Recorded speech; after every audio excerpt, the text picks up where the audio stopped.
பயணிகளுக்கு ஒரு மிகச்சிறந்த புத்தாண்டு பரிசு. தெற்கு ரயில்வேயின் புதிய கால அட்டவணை இன்று முதல் நடைமுறைக்கு வந்துள்ளது.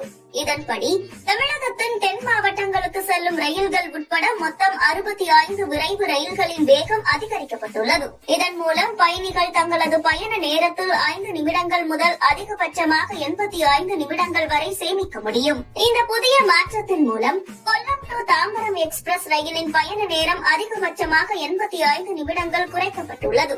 அதேபோல் கோவை டு ராமேஸ்வரம் ரயில் 55 நிமிடங்களும், தூத்துக்குடி டு மேட்டுப்பாளையம் மற்றும் கடலூர் டு மைசூரு ரயில்கள் தலா 50 நிமிடங்களும் முன்னதாக இலக்கை சென்றடையும்.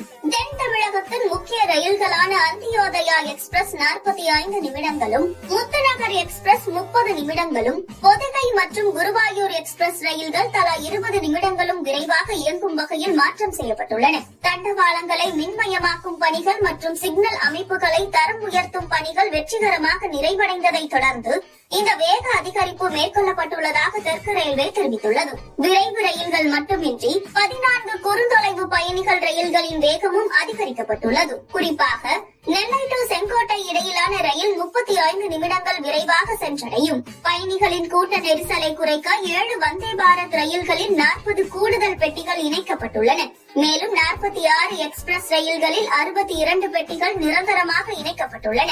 இருப்பினும் சென்னை டு நெல்லை வந்தே பாரத் ரயிலின் நேர மாற்றங்கள் குறித்து சில குழப்பங்கள் நிலவுவதாகவும், புதிய நிறுத்தங்கள் அறிவிக்கப்படாதது ஏமாற்றம் அளிப்பதாகவும் பயணிகள் சங்கங்கள் கருத்து தெரிவித்துள்ளன. புதிய கால அட்டவணையின்படி 44 ரயில்களின் எண்கள் மாற்றம் செய்யப்பட்டுள்ளன. எனவே பயணிகள் தங்களது பயணத்தை தொடங்கும் முன் அதிகாரப்பூர்வ இணையதளம் அல்லது மொபைல் செயலி மூலம் ரயில்களின் சரியான நேரத்தை உறுதி செய்து கொள்ளுமாறு அறிவுறுத்தப்படுகிறார்கள். தமிழக ரயில் பயணிகளுக்கு ஒரு மிகச்சிறந்த புத்தாண்டு பரிசு. தெற்கு ரயில்வேயின் புதிய கால